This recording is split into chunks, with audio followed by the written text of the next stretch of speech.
ఇక్కడ కూడా మనకు అమృత్ పథకం ద్వారా నిధులు శాంక్షన్ అయినాయి. పట్టణంలో ఉన్నటువంటి ఇది ఫేజ్ 1 కంటిన్యూస్గా అమృత్ పథకం కింద నిధులు ఈ పట్టణ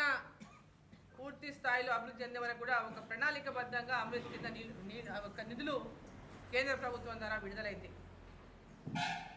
మరి నేను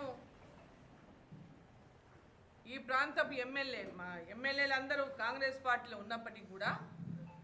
మహబూబ్నగర్లో ఉన్నటువంటి 7 మంది మహబూబ్నగర్ పార్లమెంట్లో ఉన్నటువంటి 7 మంది కాంగ్రెస్ ఎమ్మెల్యేలు ఉన్నప్పటికీ కూడా ఈ ప్రాంతంలో ఉన్నటువంటి ప్రజలు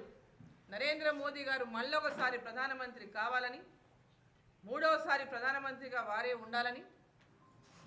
వారందరూ నన్ను భారతీయ జనతా పార్టీ నుంచి పోటీ చేసిన నన్ను ఆశీర్వదించి ఇక్కడ పార్లమెంటు సభ్యురాలుగా నన్ను గెలిపించారు. కాబట్టి నేను వారిని అందరినీ కోరుతా ఉన్నా, నాకు ఒక బాధ్యతను మీరు అందరూ ఇచ్చినటువంటి నేపథ్యంలో నేను కూడా ఆ బాధ్యతను పూర్తి స్థాయిలో నిర్వహించాలనేటటువంటి ఒక ఈ ప్రాంతాన్ని అభివృద్ధి చేయాలనేటువంటి ఒక ఆకాంక్షతో మన మున్సిపాలిటీలన్నీ కూడా భారతీయ జనతా పార్టీని గెలిపించుకుంటే ఈ ప్రాంత పార్లమెంటు సభ్యురాలిగా ఈ ప్రాంతాన్ని అభివృద్ధి చేయడానికి నా వంతు కృషి పూర్తిగా చేస్తాను. కాబట్టి మీరందరూ అవకాశాన్ని నారాయణపేటలో కానీ, మక్తల్లో కానీ,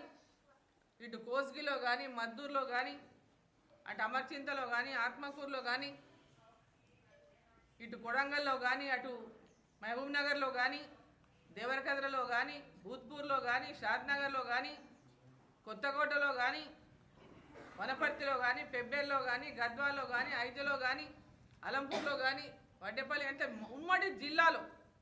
ఉన్నటువంటి అన్ని మున్సిపాలిటీల్లో కూడా అటు నాగరికందులు కావచ్చు, అదేవిధంగా కొల్లాపూర్ కావచ్చు, అటు అచ్చంపేట కావచ్చు, అటు ఆమన్గల్ కావచ్చు, కల్వకుర్తి కావచ్చు, అట్లా ప్రతి ఒక్క మున్సిపాలిటీలో ఈరోజు ప్రజలు ఆదరించి భారతీయ జనతా పార్టీకి మున్సిపాలిటీ ఎన్నికల్లో విజయాన్ని అందించండి అని చెప్పి నేను ప్రజల్ని కోరుతా ఉన్నా. మున్సిపాలిటీ ఎన్నికల్లో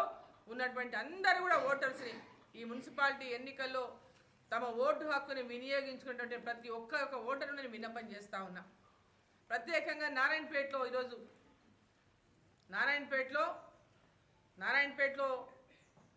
ఉన్నటువంటి ప్రజలందరూ కూడా నారాయణపేట మున్సిపాలిటీలో